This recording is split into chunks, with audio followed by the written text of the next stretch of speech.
Hey guys, it's Gavin with the Outcast Hip Pocket YouTube channel.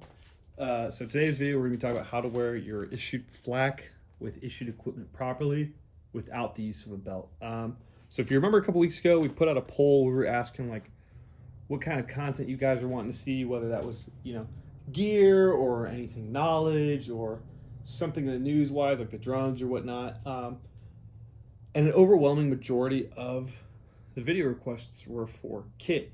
Hey, I'm this MOS, I do this, I'm in this battalion, how should I be setting up my flak or my gun belt or scrimming my Kevlar? And instead of just going off and making videos, trying to, not acclimate per se, but trying to accommodate every MOS or every type of MOS or type of job, we just said, hey, let's start off with the basics, right? And that's issued equipment. Yes, the issued equipment is not the best. Everyone wants to rock better gear, better sides, Gucci gear, everyone wants to have the Gucciest of cries, but you got to cry first before you can rock real cries, you know what I mean? So we decided, let's figure out some ways that these guys can wear their kit comfortably and effectively. That way they don't have to go and drop hundreds of dollars, if not thousands, on their own kit, right? Because not everyone wants to drop money if they don't got to. So what I got here is the issued Gen 1. This is the plate carrier that came out before the Gen 2, and obviously before the newer Gen 3. So it's a little bulkier, it's a little bigger. You can see kind of over here, it's got these soft armor panels on its side. That was basically the difference between this and the Gen 2 was soft armor panels on the side. It just allowed extra coverage between your body and the side cummerbund. So when you took impact, it wasn't just that plate smacking into you, maybe cracking a rib or something.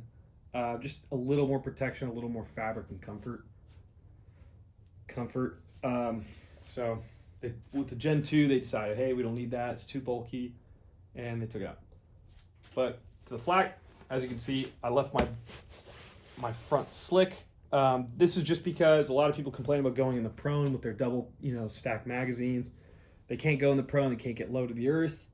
That's a problem, and obviously it's just not comfortable, right? For those that maybe aren't worried about going in the prone for tactical reasons, but they just go to ARQ or tables 3 through 6. It's not comfortable.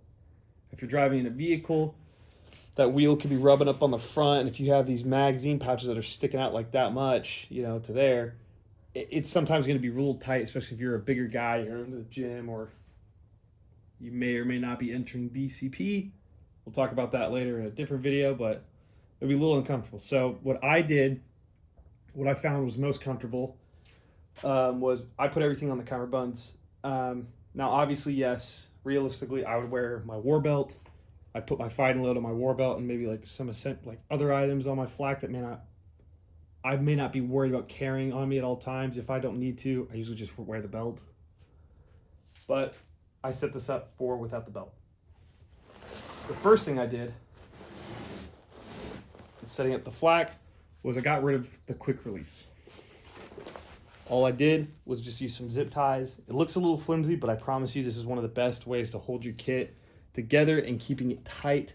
And that's just because the quick release is meant to run through these little loops, and they run through this little white tab, and it's just this long cord that'll run through your cummerbund, and hypothetically you would have it out in the front to where you can pull it in case you're sitting down, you need to get out of your kit quickly, like in a UET type scenario, underwater egress.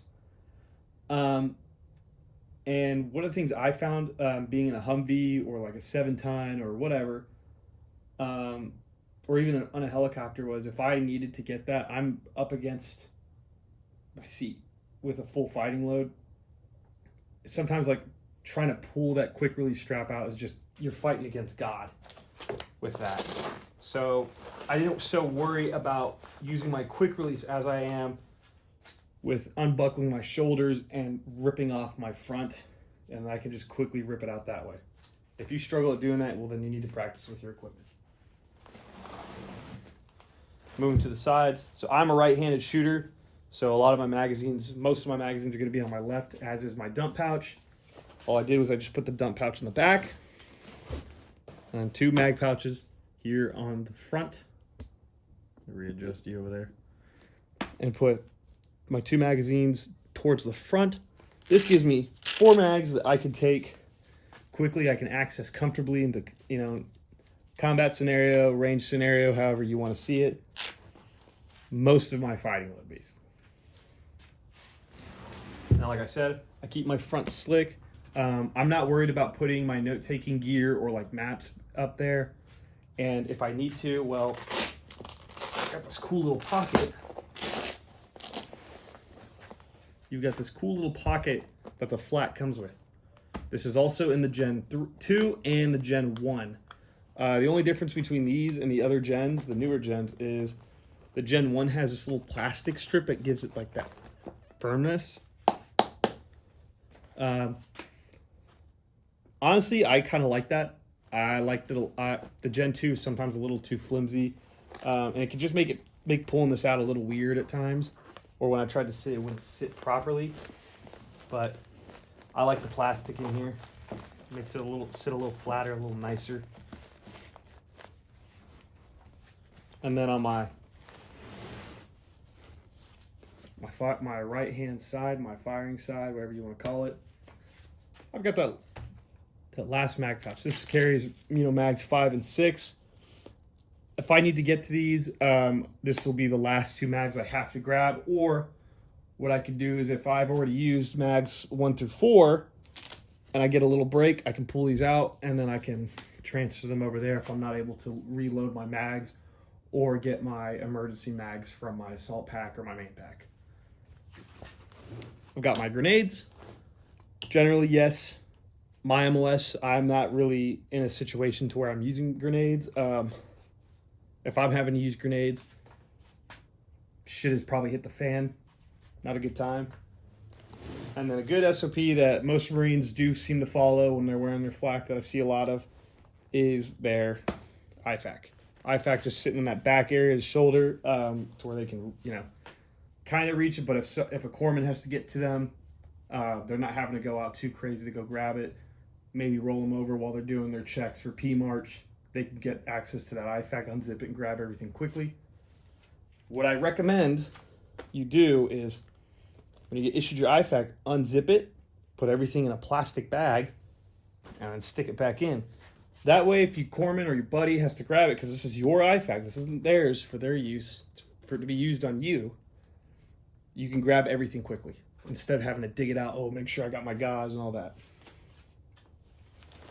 I kind of skipped the hydration pouch on the back. It's nothing too crazy of a concept. It's a hydration pouch. One thing I will say is I've been seeing this a lot more recently in the Marine Corps, going to ranges or seeing other units with their equipment on, is I'm seeing a lot of dump pouches and IFAKs in the rear, like on this back panel where they're, you know, the back plate panel. That's not what that's meant for. That is not meant for your dump pouch. Certainly not meant for your IFAK. So if you're one of those Marines, you might want to rethink your life choices.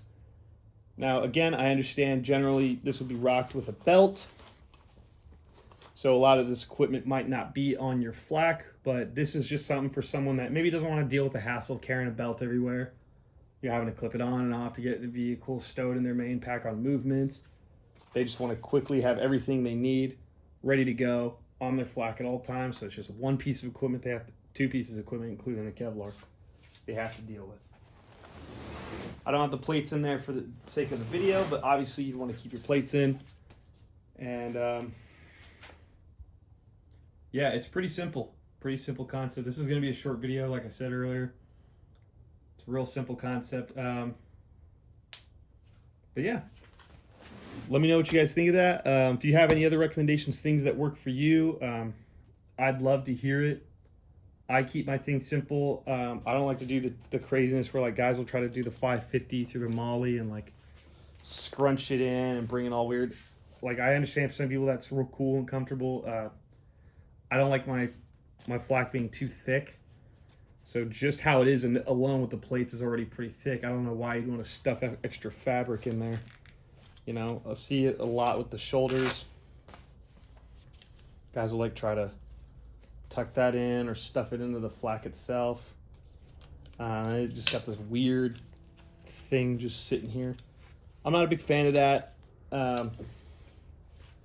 But yeah, definitely go in the comments, tear that thing up. Tell me what you guys think of it. If you like the kit idea, if not, something else works for you, put it in there. Definitely direct message us on the Hip Pocket Outcast Hip Pocket Instagram, or hit up Outcast, main, be like, yo, this guy sucks on his YouTube video. Anything works. Yeah, hope y'all have a great time.